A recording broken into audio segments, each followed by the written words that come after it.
لە خەڵک الآن ئێستاکە زیاد لە دەفەقێمان هەیە ئێستا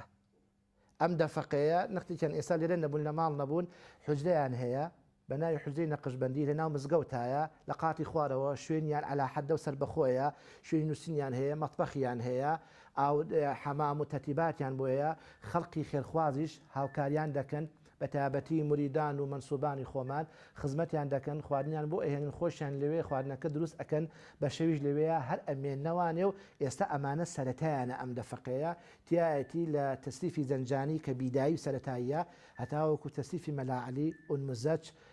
ئیزهار جامی تا ئەوەندە خوێنینیان تیا هەیە لەم فەقانەیە. تایبەتمەندی ئەو کەسانەی کە لە حوجرەکاندا دەخوێنن بە پۆشینی جلوبەرگی کوردی و بەستنی کڵاو و مێزەر لە گەنجانی ئاسایی جیا دەکرێنەوە و ژیان و سەربوردەی ڕۆژانەی فەقێ بەردەوام پڕی بووە لە بەسەرهات و گێڕانەوەی خۆش و ناخۆش و نەبێ ئەمە تەنها هەر لە ئێستادا ڕوویدا بێ مامۆستا هەژار و هێمن مکریانی و قانع لە حوجرەکاندا فەقێ بوون و سەدان میل ڕێگایان بڕیوە و بۆ فێربوونی وانەی ئاینی و لە پاڵیشدا دەستیان داوەتە نووسینی شعر و لە هەندێک قۆناغی فەقێتیدا تەواو هەژار و نەداری پیانەوە دیار بۆ و چیرۆکی ژیانیان چەندین گێڕانەوەی خۆشی نێو حوجرەکانی تێدا تۆمار کراوە. وڵای لە فەقێتیە شمان بەسەریە بەلا خۆمانە شمان بەسەریە و باسێکین بۆ یەکتری و لە فەقێتی ئەمەتیایە و ئەبێ بخوێنین و شمان بەسەریە و ناڕەحەتیمان بەسەری و ئەبێمە تەحامل بکەین لە فەقێتیە. هەیە کتێبێ لە پێشترە هەیە لە دواترێتراوە بۆ شێوەیە هەیە دوو نەفەر لە یەک کتێبان بەیەکەوە خوێنن تەوەی کە زووتر هاتووە لە پێشترەوەی کە درەنگاتووە لە دواترەوە بۆنی ئەوەی کە لە یەکێکین لە فەقەکان لەم وەکو حوجرەی مەولەوی لەسەر چناریانی سوپاس بۆخوا کە خوای گەورە هیدایەتی داوین ئینشاءڵڵا بە ئومێدەوەی هیدایەتماندا هەتا بەو شێوازە بین ئینشاءڵڵا لە خزمەت دینا بین هاتوون لە دوورە و هەریەکە و لە شوێنێک و سەیرەکەی کەسانێکی زۆر دوور لە پێنجۆن هەیە لە سیرەکەی لە هەرێکە و لە شوێنە لە ئاواڵ و لە تەگەران لە چەنەها شوێن بەم شوێنانە هاتوون بۆ خزمەتی دین هەڵبەتە شتێکی سەرەکی کە کۆمانەکات و سیرەکەی دینەکەیە و ئەم دینەش لێرا سیرەکەی کە مامۆسایە کە لێرا تەدریسەکات دەرزمان پێڵێتوانێن بە شێوازێک ماشەڵڵا منفعەتی هەیە بۆمان و سوودمان پێگەێنێت و هەروەها تەدیمانەکە لەسەرەوەی کە جلێکی کوردی ڕەسەنی خۆمان هەم لە ناو حوجرەکە و هەروەها هەم لە دەرەوەی حوجرەکە سیرەکەی بۆ بازاڕەکان بۆ شوێنەکان بە وەچمانەوە دیار بە پێمانەوە هەبێەوە بەو شێوازەیە کە لەناو ئێمە ئیستیقراری گرتووە.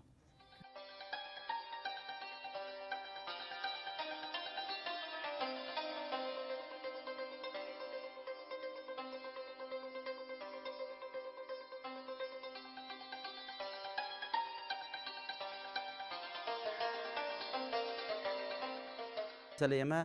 ناڵێن ئەو کەسێکەوە ئیتر ئەو جلوبەرگەی لە بەرانە بێت نێ بخوێنێت با هەیە مەسلەی تەلەبەی زانکۆیە تەلەبەی سانەویە مەسلەی ئامادەیە مەسلەی مناڵ هاوینان مەسلەی خولمان هەیە بۆ فێرکردنی قورئان و فیقی ئیسلامی و شەرع و ئەمانە بە مناڵان یا عەقیدە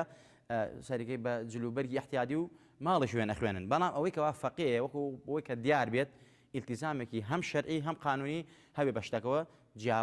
جیاوازکاری هەبێت لەگەڵ خەڵکی ترا کە بزان ئەمە فەقێیە وەکو ئەرزم کردی لە پێشەوە یعنی ئەمە دەستوری قەدیمی ئێمە یعنی پێمانەوە دیار بێت و قەدیم هەر ئەو جامانی و قاتە نەبووە مەسلەی فەقیانە هەبووە کاوەسەڵتە هەبووە یعنی کۆمەڵ شتیان هەبووە ئێستا هەتا ئەو عادەتانەی لەناو حوجرە فەقیەکانیشان نەما. ئەوەی جێگای سەرنجە ئەو قوتابخانە ئاینیانەی لە پاش دەرچوونی بڕیاری وەزارەتی ئەوقاف و کاروباری ئاینی کراونەتەوە بوونەتە حوجرە لە کەمترین لایەنەوە هاوکاری نەکراون و ئەو بڕاپارەیە کە وەکو مانگانە دەبێت وەزارەتی ئەوقاف بیداتە هەر فەقێک و بڕەکەشی تەنها لە یەک مانگدا 15,000 دینارە تا ئێستا خەرج نەکراوە کە بۆ ڕۆژگاری ئەمڕۆ تەنها بەشی کەمترین پێداویستی ژیانیان ناکات و بە ناچاری دەبێ فەقێکان وەک سەردەمانی فەقەی ڕابردوو خێرخوا و دەر و دراوسێ یارمەتیان بدات و نەوەیەکی تری قانە ئاسا بە هەژاری پێبگەێنیت. خەرجکردنی دەرماڵەیەک بۆماندانراوە بۆ فەقێکان بەداخەوە ئەیڵێمەوە بە گلەیشەوە ئەیڵێم لەلایەن وەزارەتی ئەوقافەوە بۆمان دیاری کراوە بۆ فەقێکانمان بەڵام تاکو ئێستا هیچ شتێکیان بۆ نەهاتووە مەسرەفی خودی فەقێکان هی ڕۆژانەیان دیارە لە لایەن خەڵکی خێرخوازەوەی زۆر سپاسیانەکەین خەڵکی موسڵمانان کە یارمەتیان ئەدەن داواکەین لە حکومەتکەوە ئاوڕێ لە حوجەکان بداتەوە و فەقێکە ئەخوێنێ یارمەتیان بدەن بۆیە هەریەکە و لە ماڵێکەوە هاتووە هیوایە فەقیری تایە لە ناو فەقەکانە وایە فەقیرە جا داواکەین لە حکوومەت ئاوڕێ لە فەقەکان بداتەوە و شتێکیان بۆ دابین بکەن بۆ فەقەکان وتە قەرارە دەرچووە بڕیارە دەرچوو هەموو فەقەیەک مەسەلەی ماگانە 15,000 بدرێتێ هەچەنەمە هەندێک لە فەقەکان یا مەسەلەی هەندێک لە مامۆستایان بەڕاستی هەتا بە خۆشمەوە ئەڵێن ئەمە لە چۆکو ئیهانەیەک وابێ بەرامبەر بە حوجرەکان بۆچی فەقەیەک مەسەلەی 15,000 بدرێتێ ینی 15,000 خۆتان زان ئەمڕۆ بەشی شتێکی وان ناکە بەڵام ئەم 15,000 کە بڕیاری حکوومەتە کە بدرێ بەم فەقیانە لە مودەی ئەو قەرارەوە کە دەرچووە کە حوتی 2008 تا ئیسە یەک فەقی دینارێکی نەبینیوە ئەم حوجرەکانی سلێمانی ئەڵێ من ئاگاداری حوجرەکانی هەولێر و دووهۆک مەسەلەی یا مەسەلەی شوێنەکانی تر نیم ئەو حوجرانەی کەوا لە دەڤەری سلێمانیە کراوەتەوە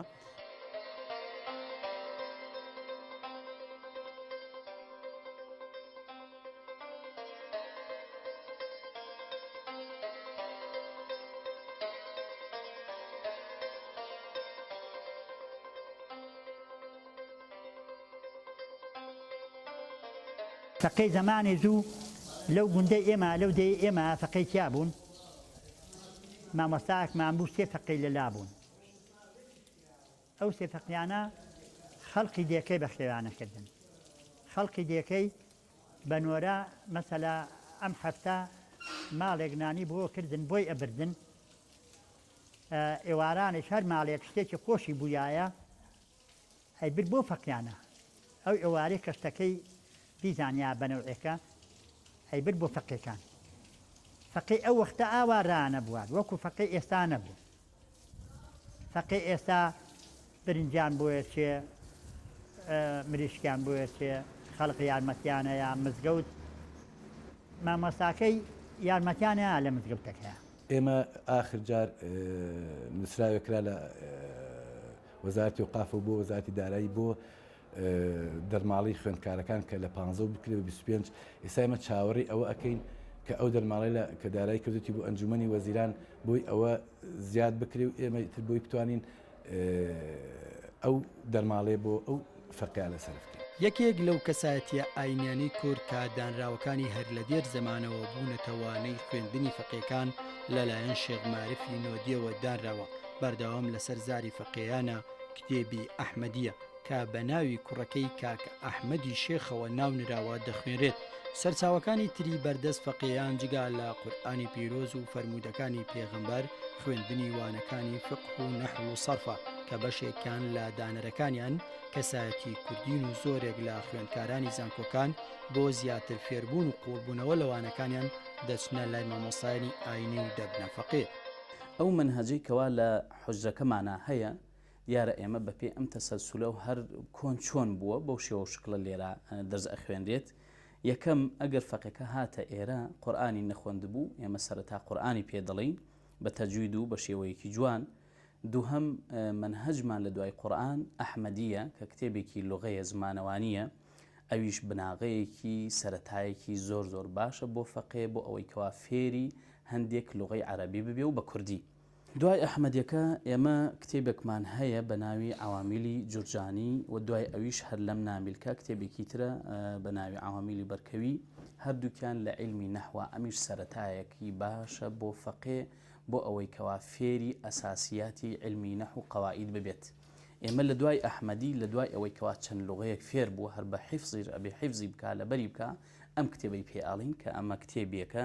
بناغەیەکی زۆر زۆر باشە بۆ قەواعید و بۆ نەحو. دوای ئەوە ئێمە تەصریفی زنجانی پێئەڵین تەصریفی زنجانی ئەمیش لە عیلمی سەرفایە ئەمیش بناغەیەکی باشە سەرەتایەکی زۆر زۆر چاکە بۆ فەقێ بۆ فێربوونی عیلمی سەرف و زانستی سەرف. کتێبی ئیستیعارە ئەویش دەخوێنرێت مغنی طلاب لە منتیقا بەم شێوەیە تا کۆتایی بە عیلمی مەلایەتی ئەهێنرێ کە ئاخیر کتێبی پێی دەوترێت جەمع الجەوامع. منهەجی ئێمە لەم حوجرەیە بەم شێوە و شکڵەیەکە عەرزم کردن. ئەو منهەجی کە وەزارەتی ئەوقاف بۆی داناوین 6 ساڵی بۆ داناوین ئەبێت لە ماوەی ئەم 6 ساڵە هەر فەقەیەکە هاتە حوجرەی ئێمە لە مەسافەی 6 ساڵە ئەم منهەجانە هەمووی تەواو بکات. مان ئێستا پێم وایە ئێمە غەیری ئەوە ئێمە خوێندنگای ئاینیمان هەیە کە بە هەمان شێوەکو خوێندنگای سەرەتایی و ناوەندی و دواناوەندی خوێندنگاکانی تر ئەمانە خوێندنگای ئاینی لێرە دەخوێنن و پاشان ئەتوانم بچنە پەیمانگای زانستە ئیسلامەکان کە ئەویش هەرسەر بە وەزارەتی ئەوقافە لەوێ خوێندن تەواو بکەن و ئێمە کۆلیژێک پێشمان هەبوو کۆلیژی پێشنوێژ و تارخوێن ئەو ئێستا بووە بە یەکێک لە زانکۆکان یەکێک لە کۆلیژەکانی زانکۆی سلێمانی.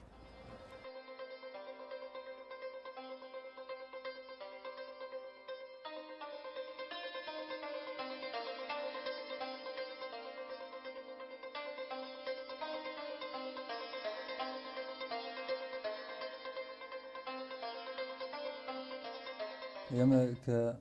هاتین بۆ ئەم حجرە بۆ ئەوەی شتێکی زیاتر فێر ببین ینی پێشتر ئێمە وەکو لە دەرەوە دەرزە خوێنین لە زانستی ئیسلامیەکان وەرگیرابین لەوێ ئەزانین کە لەوەی ئەو دەرزانە بوو ئێمە زۆر ناڕەحەتە هاتین لێرە زیاتر بخوێن بۆ نوێسە لە زانکۆ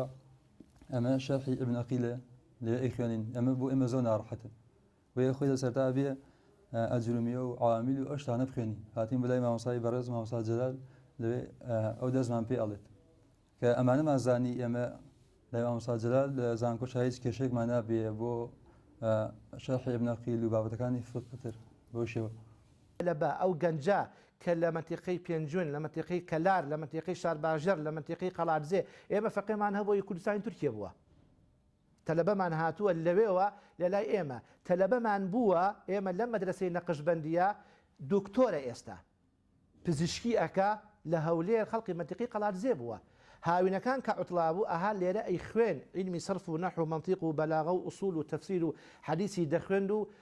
کاتی دەوامش شول لە زانکۆ پزیشکیەکەی تەواو کرد و ئەلحەمدوللا ئێستا پزیشکە بێلایانی فەقیەکان لە کێشە سیاسەکان و تەنگەشەکان خاڵێکی تری نێو کۆڕ و کۆبوونەوەکانە و وەزارەتی ئەوقاف و کاروباری ئاینی جەخل لەوە دەکاتەوە پێشنوێژ و وتارخوێن پێگەیەکی گرنگیان لە کۆمەلگای کوردەواریدا هەیە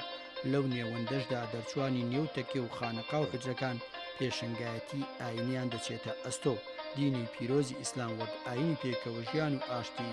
لە نێو خەڵکدا بڵاو دەکەنەوە خۆی لە زمان ڕژێمە لە سلێمانیا کەس نێتوانی فەقەی ببێ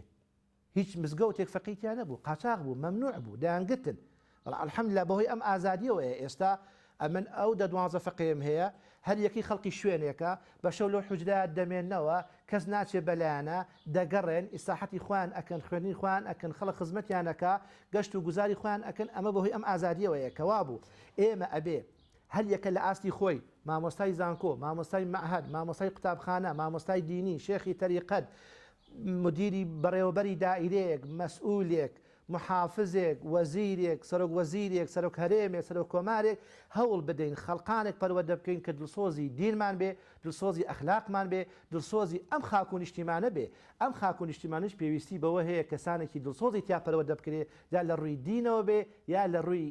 علمی ئەکادیمیەوە بێ هیچ فەرق و جیاوازێکی نییە هەمومان تەواوکەری یەکترە بین خۆی هەر ئاینی ئیسلام ئاینێکی ئاشتەواریە ئاینێکە پێکەوە ژیانی تیا ئاینەکە تەبایی تایە لێبوردەییە خۆی دین هەمووی ئەوەیە اینجا دیارە ینی ئەبێت ئەو حجرانەش بێتە ئەوەی کێچێک لەوانەکانی ئەوە بێت کە فێری ئەوە بن کە فێری لێبوردەیی و تەبایی و یەکسانی و فێری ئەوە بن کە چۆن بتوانن لە مزگەوتەکانە لە دوای ئەوی کابن بە مامۆسای ئاینی چۆن ئەو وانانێکی خوێن پیادەی بکەن کە هیچێک لەوانەیە لە لێبوردەییە هیچێک لەوانە ئەوەیە کە فێری ئەو بن کە چۆن تەبایی و ئاشتەواری بکەن لە ناو کۆمەلگایە چکە مامۆستا دەورێکی هەیە عادەتەن لە شوێنە لە بلادەکانە ئەبین مامۆستا وەکو ڕیشسپی دێکەوایە لەبەر ئەوە مامۆستا دایمەنە بێ هانی ئەوە بە کە لێبوردەیی و فێری ئاشتی و ئاشتەواری خەڵکە بکە دوور بێ لە هەموو توندی و توندڕەویەک ئاینی